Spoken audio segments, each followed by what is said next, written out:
রব্বুল আলামিন কত শিকল দিয়ে বাঁধবো আল্লাহ পাক তুমি বলো। আল্লাহ পাক জবাব দিয়েছেন সূরা হাক্কার ভিতরে, সুম্মা ফি সিলসিলাতিন যারহা সামিউনা যিরাআন ফাসলুকুহু। 70 বার শিকল দিয়ে, জাহান্নামের আগুনে শিকল দিয়ে গলায় ফাঁস লাগাও, হাতে ডান্ডা বিড়ি পরাও, পায়ে ডান্ডা বিড়ি পরাও, কোমরে ডান্ডা বিড়ি পরাও। ওরা পড়াইছিল 15 বছর, দেখছেন ঠিক কিনা বলেন? আলেমদেরকে পড়াইছিল না? তাদেরকে এভাবে পড়ানো হবে আর ঝুলানো হবে।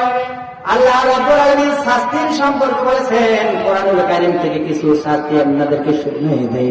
যারা এতিম মিসকিনদেরকে খাইতে দেয় না, গলায় ধাক্কা দেয়, তাদের শাস্তি সম্পর্কে আল্লাহ পাক বলেন।